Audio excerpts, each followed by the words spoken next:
Assalamualaikum warahmatullahi wabarakatuh.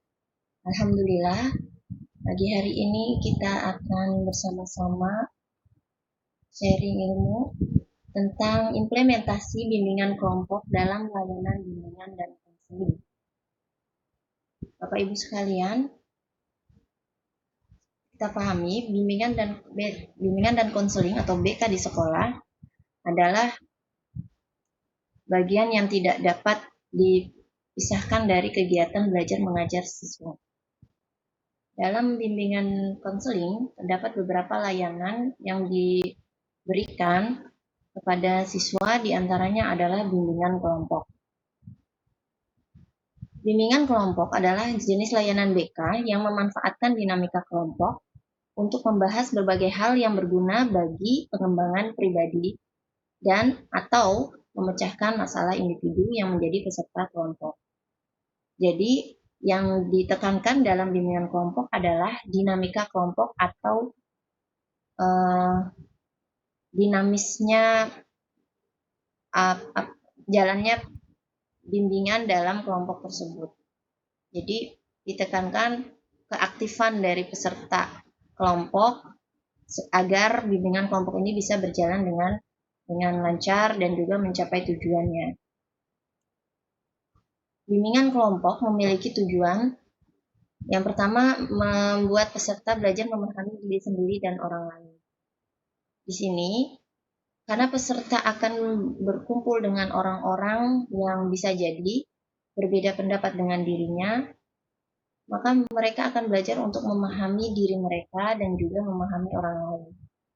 Bagaimana mereka bersabar menghadapi orang lain, bersabar juga terhadap diri mereka sendiri untuk tidak melakukan hal-hal yang bisa merugikan diri dan juga merugikan orang lain. Kemudian tujuannya menemukan berbagai kemungkinan cara menghadapi permasalahan. Di bimbingan kelompok, peserta didik diminta untuk aktif mengutarakan pendapatnya, pengalamannya, yang mungkin nanti bisa menjadi salah satu cara yang memungkinkan untuk dijadikan solusi dalam menghadapi permasalahan. Atau jika yang dibahas adalah bukan permasalahan, misalnya dibahas adalah pembahasan yang sedang ramai dibicarakan, maka bisa merumuskan hal apa yang harus mereka lakukan atau kerjakan. Kemudian tujuan bimbingan kelompok lagi adalah meningkatkan kemampuan mengontrol diri sendiri, kemandirian, dan tanggung jawab. Di sini peserta didik diharapkan mampu mengontrol dirinya. Bisa jadi ketika berjalannya bimbingan kelompok, ada peserta didik yang pendapatnya tidak diterima atau pendapatnya belum sesuai. Maka di sini dia harus mengontrol dirinya untuk bisa menerima. Kemudian mandiri dan juga bertanggung jawab. Karena di sini peran guru BK atau ketua kelompok adalah sebagai fasilitator saja, yang mengarahkan saja. Guru BK tidak memberikan masukan atau nasihat, hanya mengarahkan. Jika masih sesuai dengan norma dan juga sesuai dengan ketentuan yang berlaku di masyarakat dan agama, guru BK hanya mengarahkan saja, dan mereka lah peserta kelompok lah yang akan melakukan diskusi dengan aktif. Kemudian tujuan lainnya menumbuhkan kesadaran untuk merubah perilaku tertentu dengan penuh tanggung jawab. Di sini outputnya dari bimbingan kelompok adalah siswa atau peserta kelompok memiliki kesadaran jika ada perilaku yang tidak sesuai. Dan mereka sadar untuk mau merubahnya dengan penuh tanggung jawab. Karena mereka yang memutuskan apakah mereka ingin melakukan hal tersebut yang sudah jelas keburukannya, atau mereka ingin merubahnya. Dan mereka itu lakukan itu dengan sadar dan penuh tanggung jawab. Selanjutnya, belajar keterampilan sosial yang positif. Karena berinteraksi dengan orang lain, maka ini ada keterampilan sosial yang mereka pelajari. Bagaimana cara berinteraksi dengan orang, bagaimana etika berbicara dan mendengarkan orang lain, Bagaimana ketika ingin menyanggah atau berdebat. Jadi belajar keterampilan sosial. Kemudian lanjutannya belajar melakukan konfrontasi dengan cara yang kelembutan, perhatian, dan terkendali. Konfrontasi diperbolehkan, tapi dengan cara yang lembut, perhatian, dan terkendali. Bukan semata-mata mempertahankan keinginannya saja, tetapi juga harus memikirkan kepentingan orang lain. Lalu berubah dari hidup menjadi seperti apa yang orang lain kehendaki menjadi hidup yang sesuai dengan harapan diri sendiri.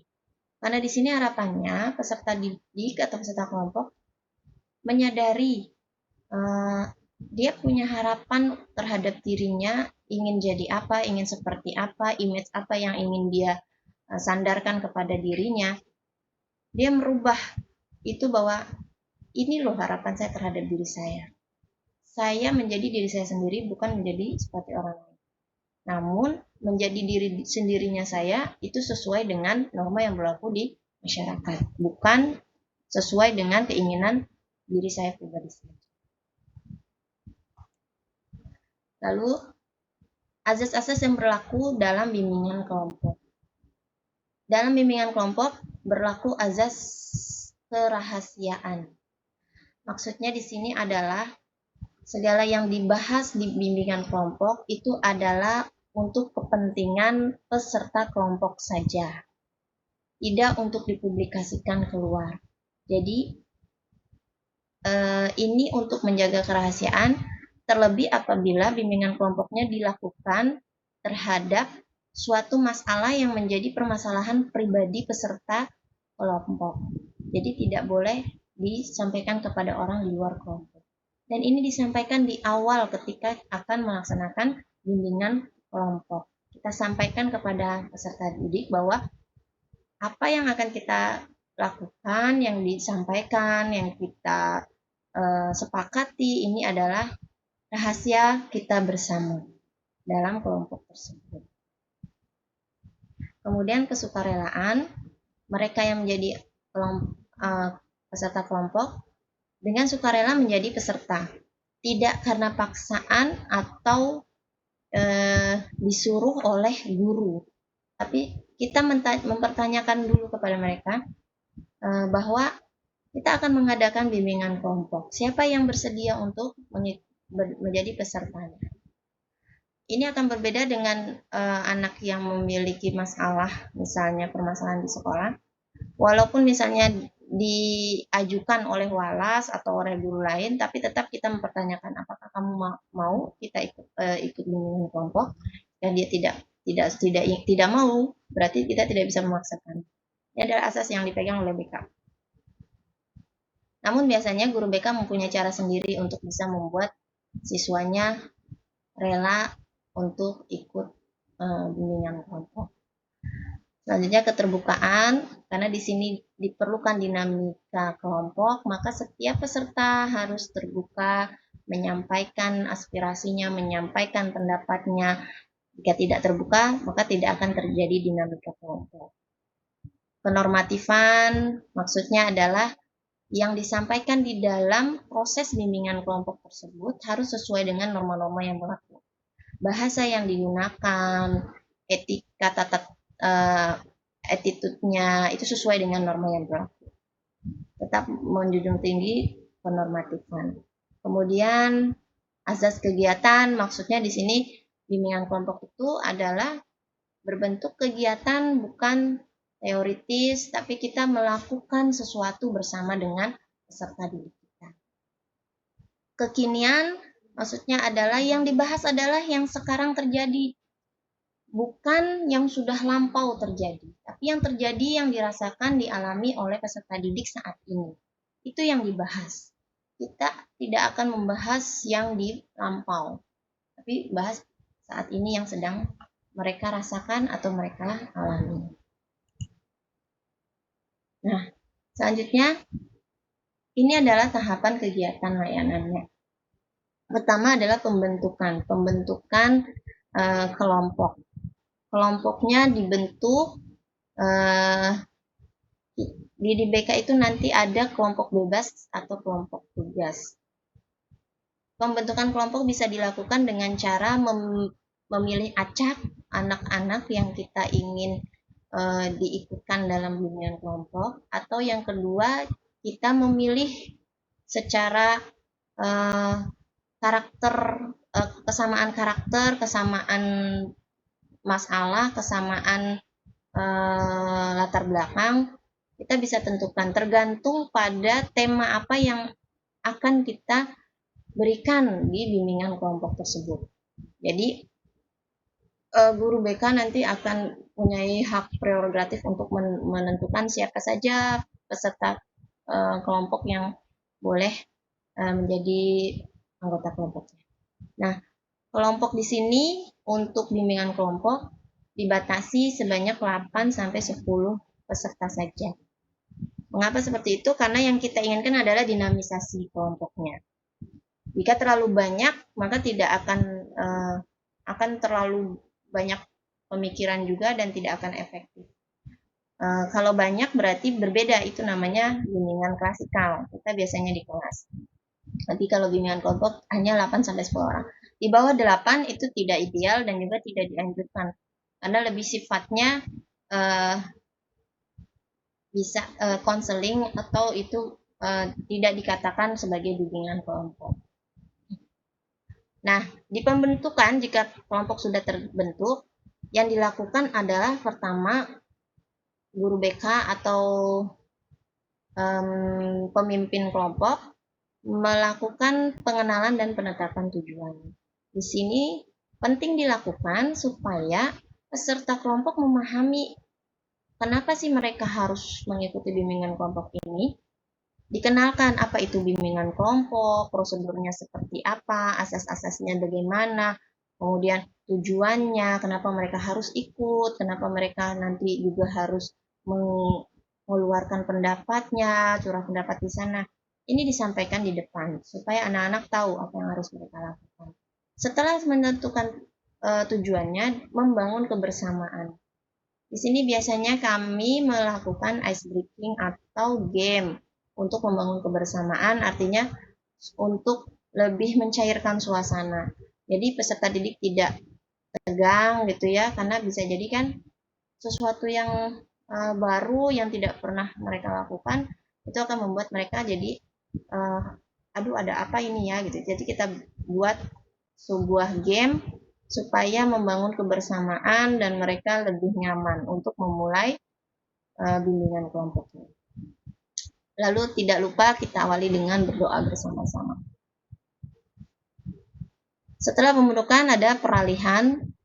Di sini ketua pemimpin kelompok atau guru BK akan mengemukakan masalah. Kita sampaikan kepada anak-anak, hari ini kita akan membahas apa? Kita tawarkan dulu kepada anak-anak. Apa nih pembahasan yang sedang viral atau sedang banyak dibicarakan orang? Yuk kita bahas untuk mencari solusi atau mencari sebagai tambahan informasi dan ilmu. Jika sudah mengemukakan masalah, maka nanti ditentukan masalah atau topik bahasan yang ingin dibahas. Di sini bisa, kalau kelompok bebas berarti permasalahannya bebas, anak-anak menentukan, mengeluarkan pendapatnya masalah ini, masalah itu, 1, 2, 3, kemudian ditentukan masalahnya, kita bahas ini. Tapi kalau kelompok tugas berarti guru BK yang menentukan. Hari ini kita akan membahas misalnya tentang